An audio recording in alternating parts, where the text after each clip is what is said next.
Hello friends, welcome to legal case study. और अगर आपने अभी तक इस चैनल को सब्सक्राइब नहीं किया है तो जल्दी से सब्सक्राइब कर लीजिए, बिकॉज यहाँ पर आपको इंपॉर्टेंट केस लॉ की डिटेल वीडियो मिल जाएगी और लॉ से रिलेटेड सारे इंपॉर्टेंट टॉपिक भी यहाँ पे आपको मिल जाएंगे। तो जल्दी से सब्सक्राइब कर लीजिए। आज हम डिस्कस करेंगे फैमिली लॉ के एक बहुत ही इंपॉर्टेंट केस लॉ के बारे में, जो कि है Seema versus Ashwini Kumar, AIR 2006, supreme court 1158। इस केस को सुप्रीम कोर्ट ऑफ इंडिया के द्वारा सुना गया था। डेट ऑफ जजमेंट थी 14 Feb 2006। बेंच थे honourable justice Arijit Pasayat and SH Kapadia ji. अब इस केस का इंट्रोडक्शन डिस्कस कर लेते हैं। The landmark case Seema versus Ashwini Kumar 2006, where the Supreme Court of India emphasized the importance of compulsory registration of marriages to safeguard rights and prevent issues like child marriage, bigamy, and denial of matrimonial rights. तो सीमा versus Ashwini Kumar के case में supreme court of India ने ये अपना decision दिया था कि marriage का जो रजिस्ट्रेशन है वो कंपलसरी होना चाहिए। और मैरिज का रजिस्ट्रेशन कंपलसरी होने की वजह से जो है कई सारे जो इश्यूज थे और भी उनको जो है रोका जा सकता था, जैसे कि child marriage, bigamy and denial of matrimonial rights. तो ये सभी जो इश्यूज थे इनसे भी जो है मदद मिलती इन्हें रोकने में, अगर मैरिज का कंपलसरी रजिस्ट्रेशन होता तो।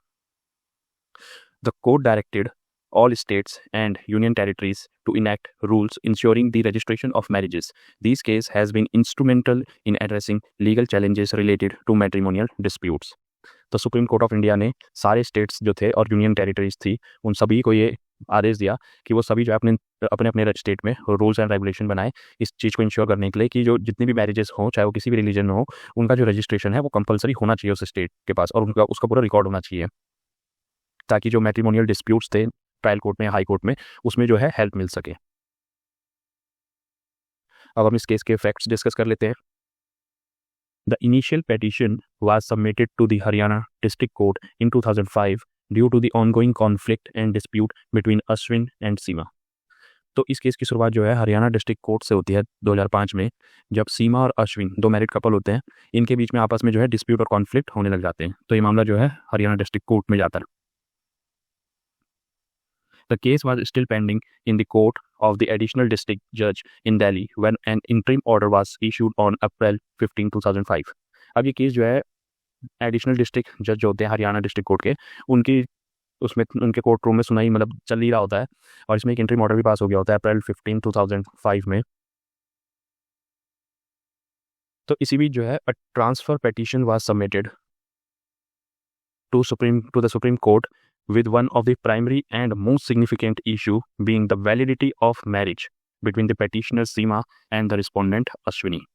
अब जब ये केस उनका जो है डिस्ट्रिक्ट कोर्ट में चल ही रहा होता है तो इसमें जो है एक ट्रांसफर पिटीशन जो है सुप्रीम कोर्ट ऑफ इंडिया में फाइल की जाती है। अब जब उस ट्रांसफर पिटीशन की सुनवाई सुप्रीम कोर्ट कर ही रहा होता है, अब ट्रांसफर पिटीशन का मतलब आप ये समझ लीजिए कि जब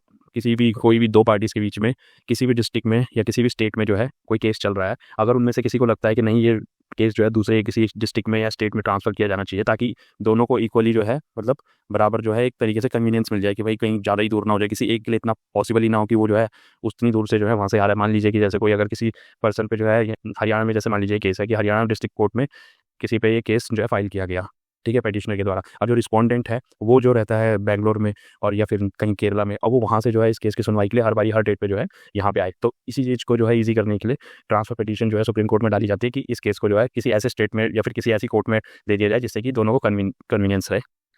तो यहाँ पे होता यह है कि जब इस केस की ट्रांसफर पिटीशन की सुनवाई सुप्रीम कोर्ट कर ही रहा होता है, उसी में जो है एक प्राइमरी इशू जो है ये उठता है कि वैलिडिटी ऑफ द मैरिज। अब इसमें से जो है एक पार्टी ये कहती है कि भाई जो मैरिज है पहले तो ये देख लिया जाए कि मैरिज वैलिड भी है कि नहीं है, कि मतलब शादी हुई भी है कि नहीं है, कोई सबूत है कि नहीं। तो इसमें पेटिशनर जो होते हैं वो सीमा होती है और रिस्पॉन्डेंट जो होता है वो अश्विनी होते हैं। It was noted with concern that a large number of cases, some unscrupulous person are denying the existence of marriage, taking advantage of the situation that in most of the state there is no official record of the marriage. अब जब इस case की सुनवाई supreme court करता है तो उसके सामने ये बात आती है कि कई सारे ऐसे केसेस है जो ट्रायल कोर्ट में या नीचे डिस्ट्रिक्ट कोर्ट में पेंडिंग्स है, और सब में जो है इस तरीके के जो है इश्यूज जो है रेज हो रहे हैं कि भाई वैलिडिटी चेक की जाए कि भाई शादी हुई भी है कि नहीं, क्योंकि जो दूसरी पार्टी होती है वो ये कह देती है कि जी शादी तो हुई नहीं थी, कोई सबूत है ही नहीं, बताइए कोई अगर कि कोई सर्टिफिकेट हो या कुछ हो कोई मैरिज का। तो इस वजह से काफ़ी सारे इन जो मैट्रिमोनियल डिस्प्यूट थे तो इसमें काफ़ी इस चीज़ को लेकर दिक्कत आई थी कि कोई भी ऐसा डॉक्यूमेंट नहीं था रजिस्टर्ड कि भाई आपकी शादी हुई है या नहीं हुई है। During the Supreme court hearing of the petition, it was observed that absence of the requirement for marriage registration under section 8 of the act, तो इसमें जो एक्ट है वो हिंदू मैरिज एक्ट 1955 की बात की गई है, has made it challenging to establish the existence of the marriage between spouses. तो यहाँ पे सुप्रीम कोर्ट जब इस केस की सुनवाई करता है तो यही कहता है कि अगर भाई आपके पास मैरिज रजिस्ट्रेशन सर्टिफिकेट नहीं है, जो कि सेक्शन 8 हिंदू मैरिज एक्ट 1955 में दिया गया है कि होना चाहिए, अगर वो नहीं है तो फिर काफ़ी सारी चैलेंजेस है ये प्रूव करने में कि भाई आपकी शादी हुई भी है या नहीं हुई है। Section 8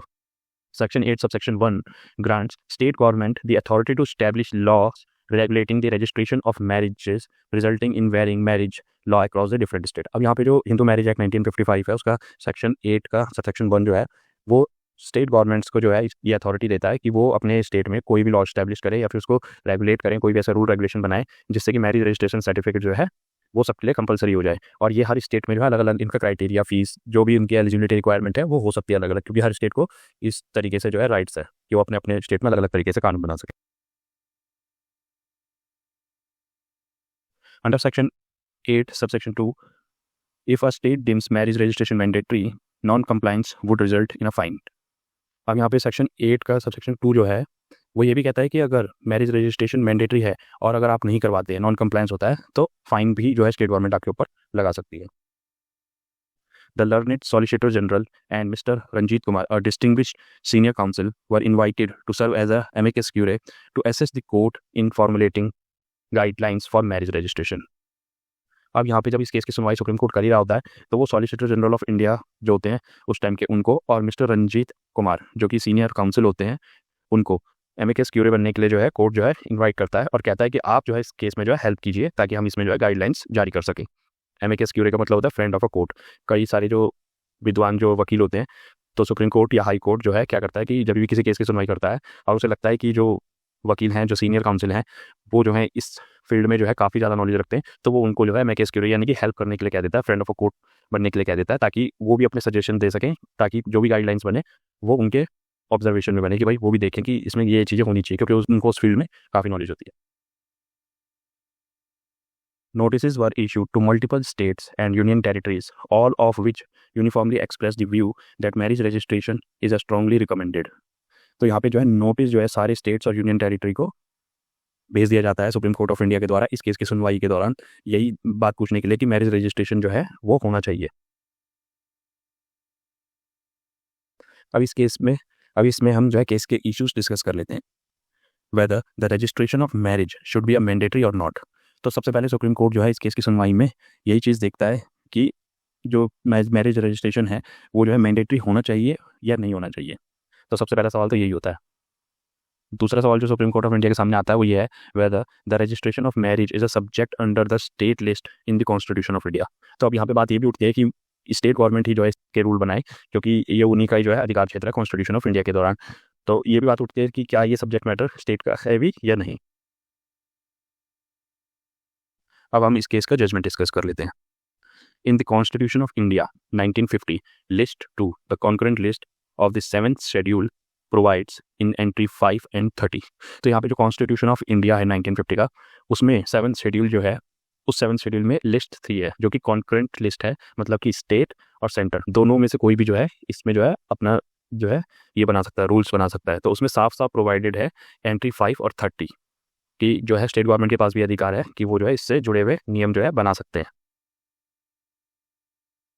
Accordingly, the Supreme Court, in the view that marriage of all persons who are citizens of India belonging to various religion should be made compulsory registrable in their respective states where the marriage is solemnized। अब यहाँ पे supreme court अपने judgement में साफ साफ ही कह देता है कि कोई भी पर्सन हो, जितने भी पर्सन हैं जो कि सिटीजन है इंडिया के और बिलोंग करते हैं किसी भी रिलीजियस ग्रुप से, उनके लिए जो है मैंडेटरी है कि वो अपनी शादी को जो है, मैरिज को जो है वो रजिस्टर्ड करवाए कंपलसरली, चाहे वो किसी भी स्टेट के हों। और जो जहाँ पे भी आपकी शादी जो है सोलमनाइज्ड हुई है, मतलब जहाँ पे भी सारे रीति रिवाज से वो शादी हुई है जिस भी स्टेट में, वहाँ पे आपको रजिस्टर करवाना कंपलसरी है। The Supreme Court direct the states and the central government to take the following steps. अब यहाँ पे सुप्रीम कोर्ट जो है कुछ जो है स्टेप्स भी जारी करने के लिए, गाइडलाइंस भी जारी करने के लिए यहाँ पे कहता है। तो सबसे पहले जो सुप्रीम कोर्ट कहता है वो ये है, the procedure for registration should be notified by respective states with in 3 months from today. तो सुप्रीम कोर्ट यहाँ पे कहता है कि आप जो है नोटिफाइड, यहाँ से जो हम कह रहे हैं आपको करने के लिए रजिस्ट्रेशन मैरिज का जो है कंपलसरी, उसके लिए आपके पास 3 महीने का टाइम है। 3 महीने के अंदर जो है आप जो है नोटिफिकेशन जारी करेंगे। This can be done by amending the existing rule if any और बाय फ्रेमिंग न्यू रूल्स। तो सुप्रीम कोर्ट ये कहता है कि आपके स्टेट में अभी तक चाहे जो भी नियम हो, आप जो है उन नियमों को चाहे तो चेंज कीजिए, चाहे उन रूल्स को नया बनाइए, अमेंड कीजिए, लेकिन आपको जो है मैरिज का रजिस्ट्रेशन कंपलसरी करना पड़ेगा हर स्टेट को, union territory. However objection from members of the public shall be invited before bringing this sad rule into force. और सुप्रीम कोर्ट ये भी कहता है कि आप जो है ऑब्जेक्शंस भी मंगाएंगे पब्लिक से। मतलब आप जब भी ये नोटिफाई करेंगे कि हम जो इस तरीके से कोई नया रूल रेगुलेशन बना रहे हैं, उसको आप नोटिफाई कीजिए, ताकि जो जिन भी लोगों को ऑब्जेक्शन है उन रूल से, वो ऑब्जेक्शन अपने जो है सबमिट कर सके, और उसके बाद आप जो है इन रूल्स को नोटिफाई कीजिए कि ये जो है इस तरीके से स्टेट में जो है लागू हो गए हैं। In this connection, due publicity shall be given by the states and the matter shall be kept open for objection for a period of 1 month from the date of advertisement inviting objection. On the expiry of this said period, the state shall issue appropriate notification bringing the rule into force. तो supreme court ये कहता है कि आप जो है उसको जो है एडवर्टीजमेंट भी करेंगे, अपने जो रूल रेगुलेशन जो भी आप बनाना चाह रहे हैं, ताकि जिसको भी ऑब्जेक्शन है वो जो है अपना ऑब्जेक्शन जो है सबमिट करें, और उसके बाद जो है आप प्रॉपर तरीके से एप्रोप्रिएट उसमें जो है नोटिफिकेशन जारी करेंगे उन रूल्स को इन्फोर्स करने के लिए।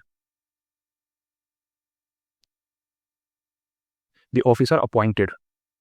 under the said rule of the state shall be duly authorized to register the marriage. अब यहाँ पे सुप्रीम कोर्ट ये भी कहता है अपने फैसले में, जजमेंट में, कि जो ऑफिसर अपॉइंट किए जाएंगे, जो भी रूल रेगुलेशन बनेंगे उसके थ्रू जो ऑफिसर अपॉइंट किए जाएंगे स्टेट्स के द्वारा, उनको जो है ये अथॉरिटी होगी कि वो रजिस्टर करें हर मैरिज को। The age, marital status, unmarried, divorcee shall be clearly stated. तो ये सारी चीज़ें जो है आपको नोट करना बहुत जरूरी है जब भी आप मैरिज का रजिस्ट्रेशन जो है करते हैं। The consequence of non-registration of marriages or for filing false declaration shall also be provided for in the said rules. Needless to add that the object of the said rule shall be to carry out the direction of this code. और supreme court यहाँ पे ये भी कह देता है कि अगर जो है आप मतलब कोई जो है नॉन रजिस्ट्रेशन ऑफ मैरिज होता है या फिर फाइल करता है, कोई जो है फॉल्स डिक्लेरेशन करता है, तो जो है नियमों के मुताबिक उसके लिए भी प्रावधान होने चाहिए कि भाई उसको भी सजा मिले, कि कोई जो है गलत तरीके से कोई मैरिज रजिस्ट्रेशन का सर्टिफिकेट ना बनाए और फॉल्स डिक्लेरेशन ना करें। As and when the central government enact a comprehensive statute, the same shall be placed before this court for scrutiny. अब यहाँ पे सुप्रीम कोर्ट ऑफ इंडिया ये भी कहता है कि अगर सेंट्रल गवर्नमेंट कोई भी इस तरीके से रूल बनाती है फ्यूचर में, तो वो जो रूल बनाएगी उसको भी जो है सुप्रीम कोर्ट जो है स्क्रूटनी करेगा कि भाई उसमें कोई इस तरीके का कोई जो है प्रोविजन तो नहीं है जो कि किसी के राइट को वायलेट करता हो। तो मतलब वो सुप्रीम कोर्ट का ये कहना था कि हम जो है उसे भी स्क्रूटनी कर सकते हैं जो कि सेंट्रल गवर्नमेंट कोई अगर नियम बनाती है तो। Learned Council for various states and union territories shall ensure that the direction given herein are carried out immediately. तो यहाँ पे जो है सुप्रीम कोर्ट जो काउंसिल वहाँ पे प्रेजेंट होते हैं जितने भी स्टेट्स के और यूनियन टेरिटरी के और जो गवर्नमेंट ऑफ इंडिया थी उनको जो है ये इंश्योर करने के लिए कहती है कि जितने भी यहाँ पे डायरेक्शन ये दी गई है इस जजमेंट में, उन सभी को जो है अपने अपने स्टेट्स में लागू करवाइए। तो अगर आपने अभी तक इस चैनल को सब्सक्राइब नहीं किया है तो जल्दी से सब्सक्राइब कर लीजिए। Don't forget like and subscribe my channel, और अगर आपको कुछ पूछना है तो इस वीडियो पे कमेंट कीजिए। Thanks for watching.